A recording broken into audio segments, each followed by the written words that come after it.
El presidente Javier Milei volvió a atacar a empresarios argentinos durante la apertura de la Argentina Week en Nueva York, donde también habló de la ocupación, del empleo y las inversiones, además de la guerra en Medio Oriente y el lugar de nuestro país en el conflicto armado. Para conversar sobre estos temas estamos comunicados con el analista político Gustavo Marangoni. Gustavo, buenas noches.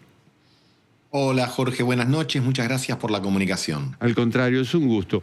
Gustavo, ¿es contradictorio que el presidente critique a los empresarios argentinos en el exterior y busque inversiones del exterior justamente? Es inevitable, porque el estilo del presidente es en este caso idéntico para el mercado interno y para el mercado externo porque no hay diferenciación. Necesita alimentarse de esa controversia. De hecho, a ver, sin ningún ánimo justificatorio del estilo, tratando de comprender el porqué. Este tipo de encuentros, la verdad que suelen ser bastante aburridos. Porque quienes van hablan de las virtudes, de por qué hay que invertir en la Argentina y ahora el país ha cambiado definitivamente, es una bisagra, un antes y un después, etcétera, etcétera e infinitos etcéteras. Entonces, de repente aparece el presidente insistiendo en el insulto a dos empresarios específicos. Y es la noticia. Claro. El periodismo repara en ello porque es inevitable, hay que reparar. Otros salen a contestar, se alimenta la polémica y es lo que queda. Porque lo otro es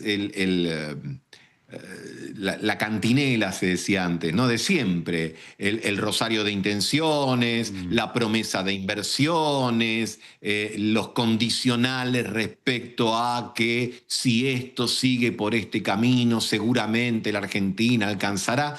Y se ha escuchado tantas veces que desde el punto de vista del espectáculo de la política, no de la política profunda, lo que hace el presidente es alimentar el reality. Y nunca a un presidente le ha ido mal en una gira del exterior. Esta es otra realidad. Siempre las reuniones son muy positivas y las promesas de inversión son fenomenales. Cosa que no ha ocurrido en la historia argentina, lamentablemente. Ahora, te escuché decir hace poco, ¿volvió el Milei panelista? Sí, claro. Es la estética del panelista full. A lo mejor la había reducido un poco antes de la elección. Y sobre todo en el periodo del año pasado donde había elecciones provinciales, pero está en su naturaleza, porque él es así y se hace así. Ya es parte de una marca registrada, que se alimenta de ese estilo y además lo hacen las redes e involucran toda esta estética que es nueva, que tiene que ver con establecer una suerte de cómics, ¿no? Donde está la figura de alguien que se parece al presidente, pero digamos mejorado, vamos a decirlo así, tuneado, que lanza mensajes o provocativos o hiperoptimistas en tono del cómic de la década del 50 o del 60, y esto después se apalanca desde otras redes con declaraciones, con discusiones, con acusaciones, con insultos, pero ese estilo parece ser ya como propio de esta época y por supuesto te deja en la superficie. Sí, seguro. Es epidérmico, porque no te permite profundizar. En el fondo, ¿qué ideas hay? Cuestiones, bueno, abrazarse a las ideas de la libertad, ejemplo. Pero más concreto, ¿qué es lo que queda para el debate, para las discusiones respecto a... es el sesgo llevado a su punto máximo. Hablo para los convencidos y para que los no convencidos polemicen conmigo para alimentar la polémica y establecer que solamente se admiten, como estoy viendo ahora en la pantalla dividida, dos imágenes. No hay otra alternativa. Ahora, antiguamente se decía, bueno, vamos a tratar de seducir a los indecisos, aquellos que... No. Acá es al contrario, estresar al máximo para que el propio indeciso decida si se juega por A o por B, pero que tenga la conciencia de que no hay otra cosa que A o B.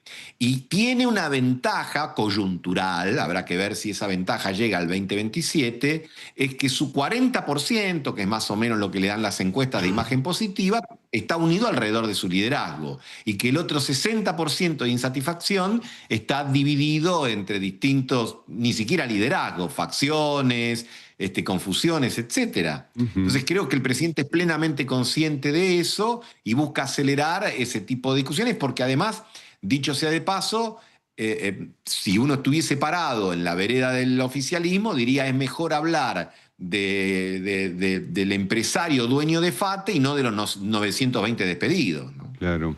Ahora, hay un involucramiento personal. Ayer dijo que es el presidente más sionista del mundo.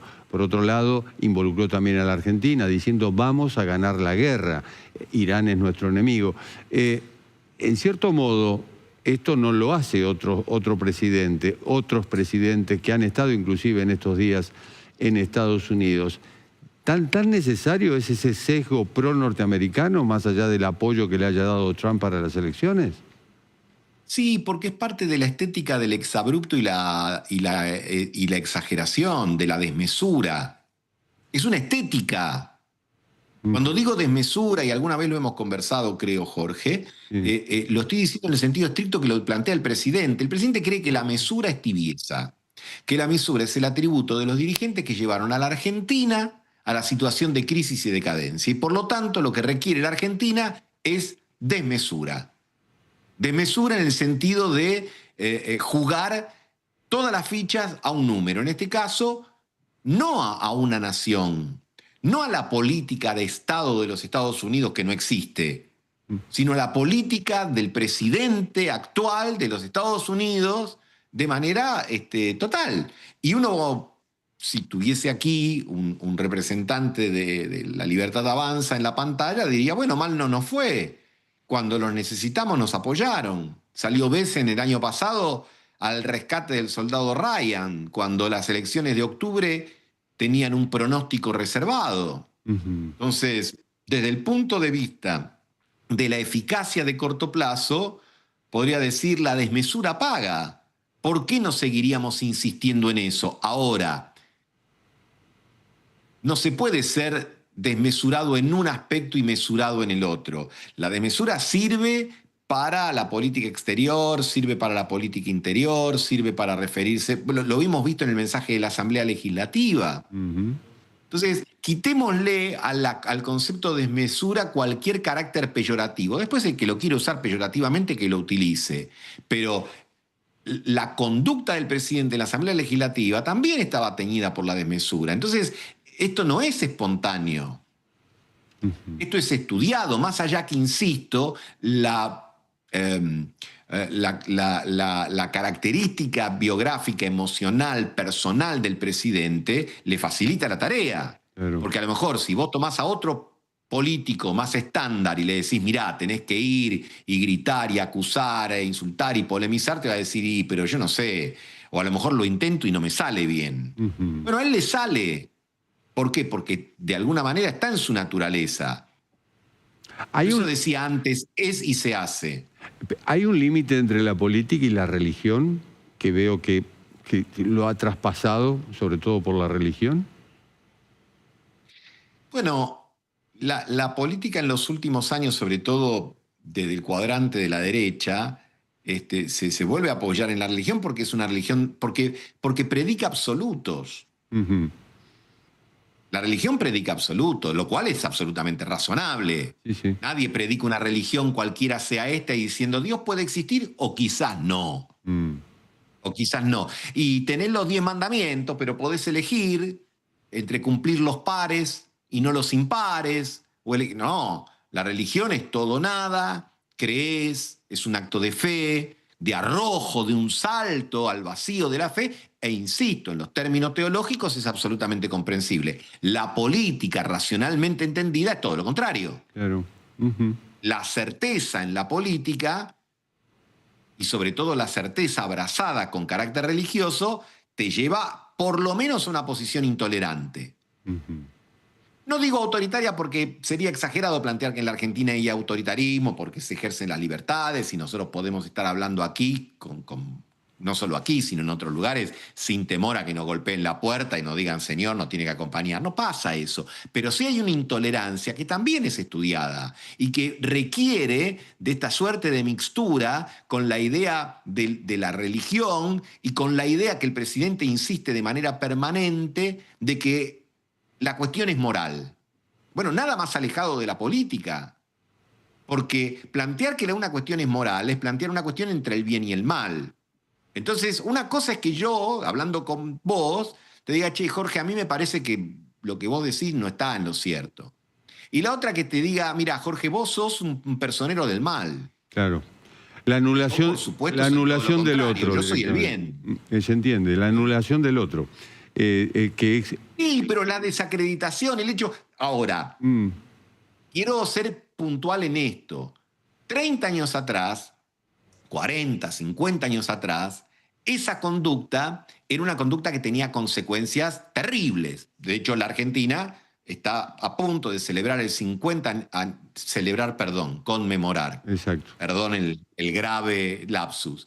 Conmemorar el 50 aniversario del golpe de Estado. En esa época, decirte enemigo y era complicado, tenía consecuencias terribles, desaparición, tortura, crimen, etc. Ahora, vamos a decirlo así, es un juego, comillas, que alimenta una forma de acumulación política, que, insisto, no tiene resultados como los tenía antes, pero en los términos que usan algunos chicos hoy, picantea la situación de manera tal de generar un interés por esta adhesión que, por supuesto, sacrifica muchísimo la reflexión. Y aunque estén todo el tiempo diciendo datos, no relato, en realidad cualquier discusión seria sobre cualquier tipo de datos queda subalternizada y subordinada al relato puro y duro. Exactamente.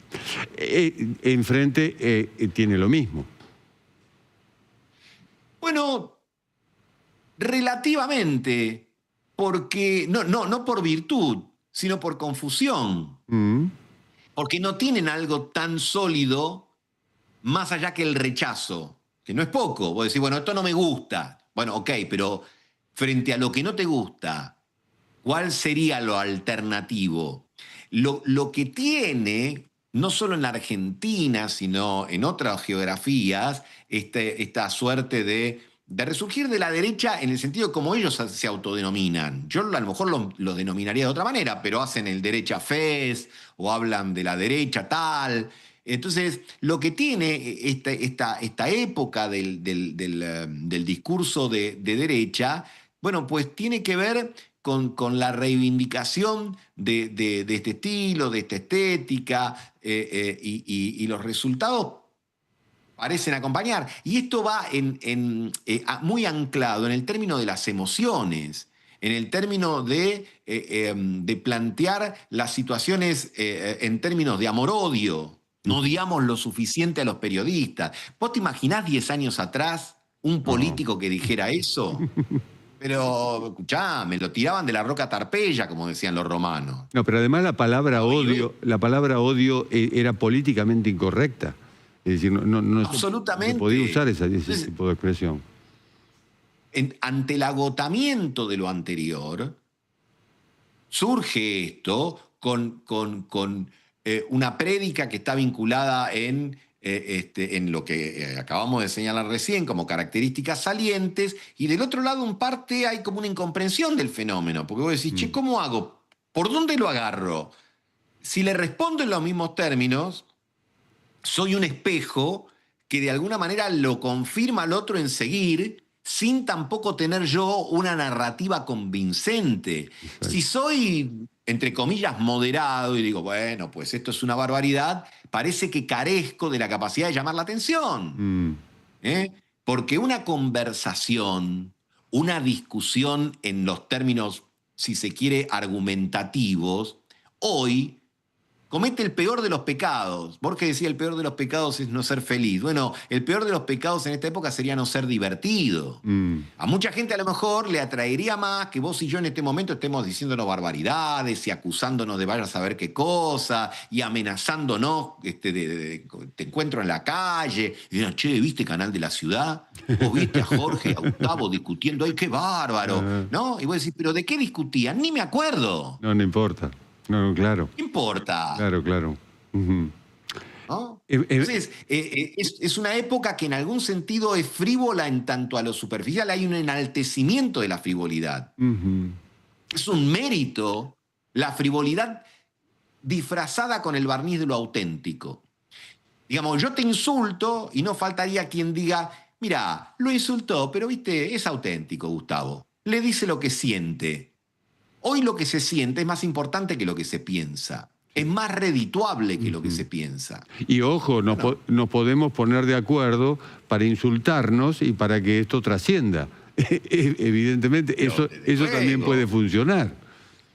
Pero cuando vimos la Asamblea Legislativa, habíamos otros que entraban perfectamente en el juego. Vos me gritás, yo te insulto, vos me decís ladrón y yo te digo chorro, y vos me decís criminal y yo te digo asesino, vos me decís corrupto y yo te digo no sé qué historia.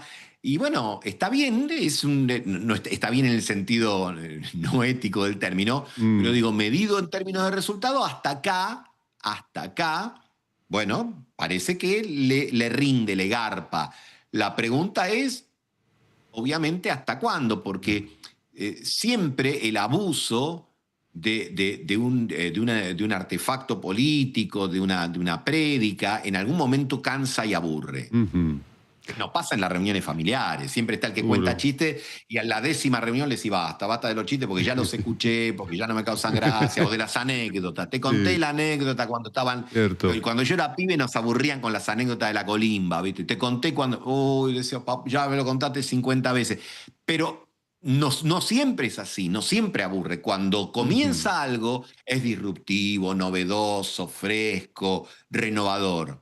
Y después se convierte en algo rutinario, en una verdad establecida, en algo que empieza a tener esa característica de lo canónico, del mainstream, y entonces en ese momento las brevas están maduras, diría Cornelio Saavedra, para que surja otra cosa que reemplace a la anterior, pero no parece ese momento estar cerca. Es cierto. Gustavo, la próxima nos ponemos de acuerdo para discutir.